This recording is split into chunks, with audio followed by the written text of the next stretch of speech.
Welcome to my next Stranger Things Season 3 episode review video. Before I get into that, though, pretty important, if you aren't caught up to the point where I am in rewatching or watching Stranger Things, or you're just not entirely sure, then you definitely need to take the initiative and pay attention to the episode's title, which of course I'll mention, as well as put in the description. If that happens to be the case, if you find you're not caught up, it would be my recommendation that you don't watch this detailed review any further to avoid any potential spoilers. And full disclosure, I've already seen every episode thus far of Stranger Things. It's one of my favorite TV shows of all time.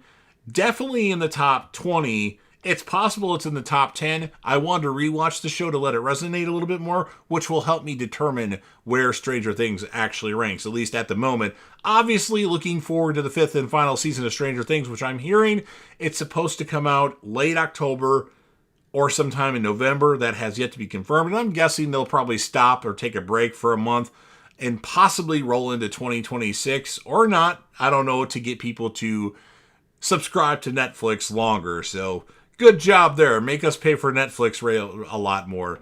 But anyway, like I mentioned, it's a really good show. I like it a lot, and it's one of my favorite shows of all time, and I want to do a rewatch of this. So with all that said, this will be Stranger Things Season 3, Chapter 2, or Season 3, Episode 2. The title of this episode is called The Mallrats, and this will be my review reaction recap after just finishing watching the episode.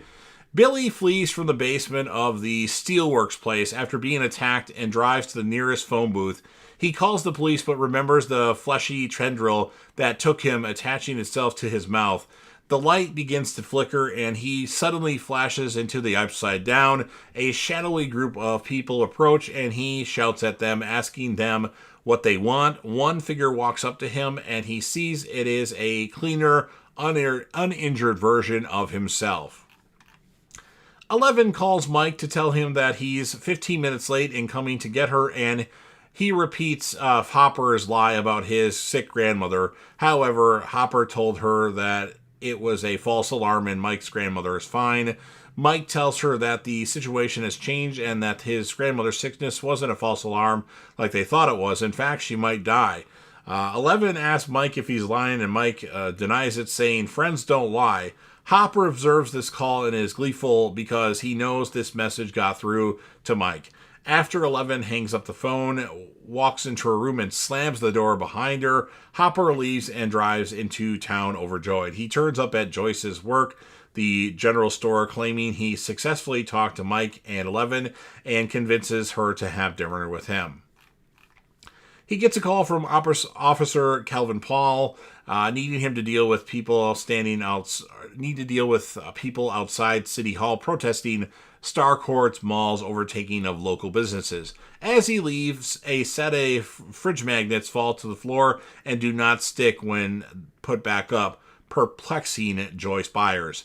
Nancy is taunted by her obnoxious superior, Bruce, before serving coffee to boss Tom. She asks for lunch off for lady medical reasons, but is actually taking Jonathan to investigate the story given to her by Mrs.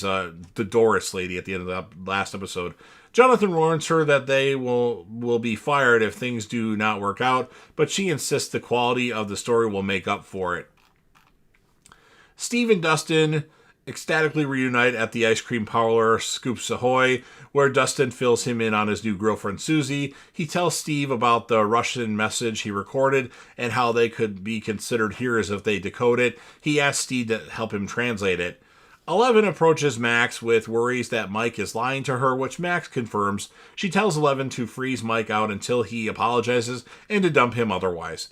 At the same time, Mike vents his worries to Lucas, telling him that Hopper threatened him. Lucas takes Mike to Starcourt to help make things up with 11, while Max takes her there to have fun.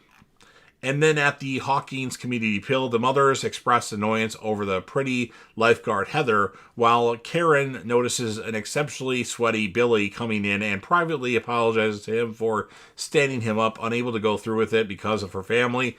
Billy has an intense vision of attacking her, but instead keeps his back to her and remains silent. He tells her to stay away from him and leaves. The heat and the light disorientating him, and when he walks outside to get in the lifeguard's chair. Erica Slink Killers at the mall and annoys Robin by taking an inordinate amount of free samples. Steve and Dustin attempt to make headway on the code, having only written out the Russian alphabet translated to English. Steve recognizes the music at the end of the recording from somewhere, but not much else. Robin comes in, ordering Steve to work, and offers to translate the Russian herself, as she is fluent in 4 languages apparently, having heard everything because of how loud they were talking. Nancy and Jonathan meet Doris, an elderly woman who lives on her own. She shows them a bag of fertilizer in a basement, torn open and eating, blaming it on rabid rats. Nancy is skeptical until Doris shows them one of the rats she has caught. Hopper waits outside Mayor Larry Klein's, played by Carrie Elway's office, to talk to him as a large man dressed in motorcycle gear exits. Klein explains to Hopper that the protesters have not obtained a permit to protest, and as such, he tells Hopper to clear them out. Hopper warns him that suppressing the protest will hurt his chances for re-election, but Klein insists that the 4th of July fun fair he has planned will sway them back. Eleven and Max arrive at Starcourt.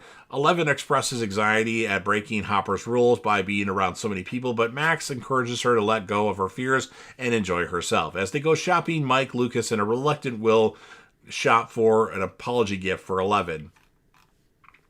Jonathan attempts to photograph the frantically running rat while Nancy calls local farms for information about rabid rats, finding nothing. The rat stops running and starts convulsing, but Nancy drags Jonathan away before he can investigate. As he leaves, the lights flicker and it explodes into flesh, which oozes through the bars of the cage and scampers away. As Billy watches over the pool, he remembers the vision of himself telling him to build what you see. The heat gets to him and he stumbles into the showers, the veins on his left arm blackening under the water. A vision of the mind flare causes him increased distress, and when Heather approaches to check on him, he hallucinates her, instructing him to take me to him, and attacks her. As Max helps Eleven get a new look, Mike and Lucas find no luck and reject Will's request to give up and play Dungeons and Dragons. Will would rather play Dungeons and Dragons any time. Robin and Dustin translate the first sentence of the Russian code. The week is long. Steve serves ice cream to Eleven and Max, who flee, laughing when Steve asks if Eleven is allowed to be out. They encounter the boys outside the mall, and Eleven confronts Mike over lying to her and dumps him, shocking all the boys and delighting Max. Hopper gets a new shirt for his dinner with Joyce, but she stands him up. She is busy with Scott Clark, the teacher, having gone to him to figure out the problem with the town's magnets. He explains there must be an electromagnetic field in Hawkins, but it would take an immeasurable amount of energy to sustain. Dustin, Steve, and Robin have so far translated This Week Is Long. The silver cat feeds when blue meets yellow in the West. As Dustin and Robin take a liking to each other's discovery-minded personalities, Steve passes by a mechanical horse after closing up shop and realizes the music coming from it is the music he heard on the tape, confirming that the message came from the mall itself. Annoyed at being stood up, Hopper gets drunk on the restaurant's wine and bumps into the same people from Klein's office on the way out, reveal it to be the man who had killed the Russian scientist the previous year. Billy drives to the mill and removes a tied-up and unconscious Heather from his truck. He takes her to the basement and ungags her, telling her to stay very still. Something growls and approaches her, and she screams while Billy watches. And that's what ends this episode of Stranger Things. So, okay episode. Again, these season 3 episodes thus far haven't been the most entertaining, which I don't remember being the case. But, oh well, I'm going to score it a 7.9 out of 10.